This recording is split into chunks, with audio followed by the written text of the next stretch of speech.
Carissimi tutti, ciao! Come vedete sono proprio qua in piazza San Pietro, appena è finita la messa conclusiva del Sinodo. Come sapete abbiamo fatto questa esperienza, questo cammino sinodale da 3 anni ed è stata per me una grazia immensa, un dono di Dio non solo personale ma lo ritengo per tutto il movimento dei focolari. Il Papa ci ha appena detto nell'omelia: non siamo una Chiesa muta, ma una Chiesa in ascolto del grido dell'umanità. Non una Chiesa seduta, ma una Chiesa in cammino. E questa è stata l'esperienza mia durante tutto questo mese. Un mese che abbiamo riflettuto su tanti argomenti, tante sfide che la Chiesa vive oggi, ma anche quello che vive il mondo oggi, le guerre, l'immigrazione, tante altre cose che abbiamo affrontato e l'abbiamo affrontato in un modo veramente sinodale, è stato un esercizio di ogni giorno. C'erano delle sedute proprio a tavola così con alcune persone, altre erano in plenaria, ma per dirvi così che io ero per esempio con un gruppo che era di 5 continenti, dall'Australia all'America, all'Europa, all'Asia, al Medio Oriente.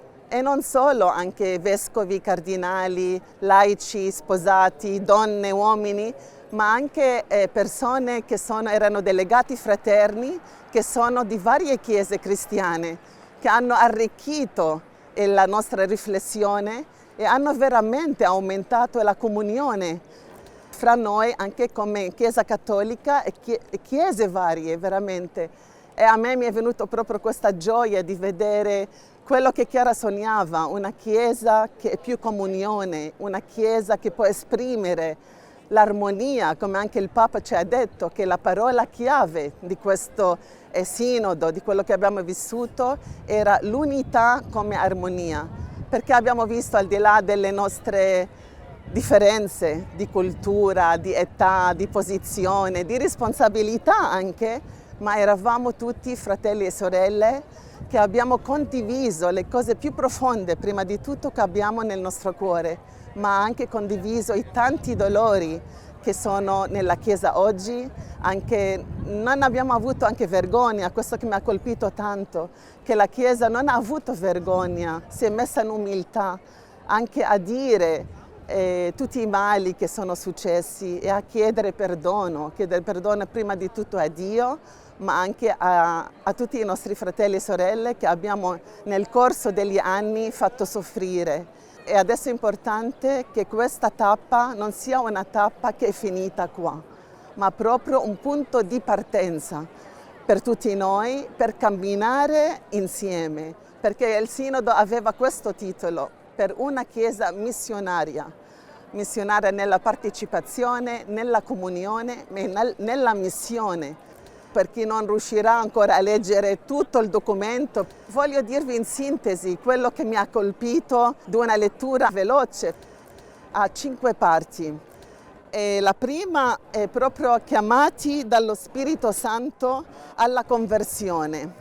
E questa è la cosa che io sento, cioè la chiamata alla conversione, perché la sinodalità è proprio come una profezia sociale e che ha bisogno di una spiritualità per poterla vivere. Non è una sinodalità che vuol dire solo camminare insieme, ma ci vuole una spiritualità e per vivere questa spiritualità ci vuole ascesi, umiltà e la pazienza di camminare insieme sicuramente, ma anche la disponibilità di perdonare ed essere perdonati. E la seconda conversione è la conversione delle relazioni, cioè che noi a base di tutto c'è la relazione con le persone, non con le cose, ma sono le persone con quali noi dialoghiamo. La cura delle relazioni non è una strategia o lo strumento per una maggiore efficacia organizzativa, ma il modo in cui Dio Padre si è rivelato in Gesù nello Spirito.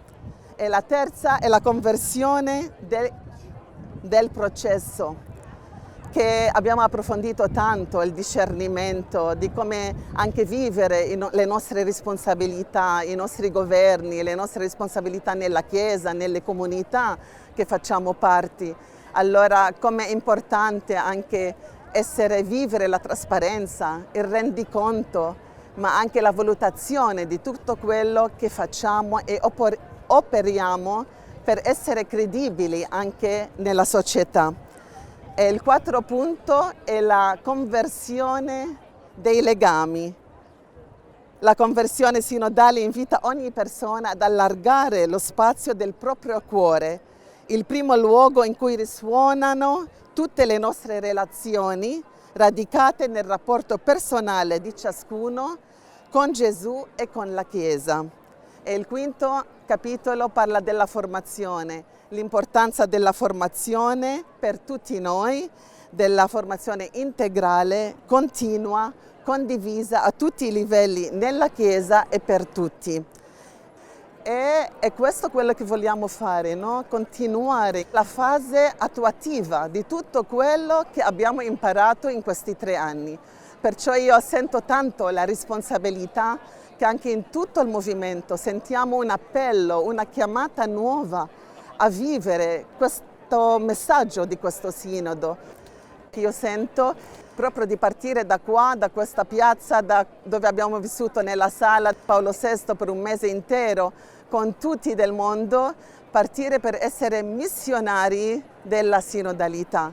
Allora vi saluto tutti e vi ringrazio tantissimo per le preghiere che mi hanno accompagnato in questo mese che è stato impegnativo, non privo anche di fatiche, ma una grazia immensa. Ciao!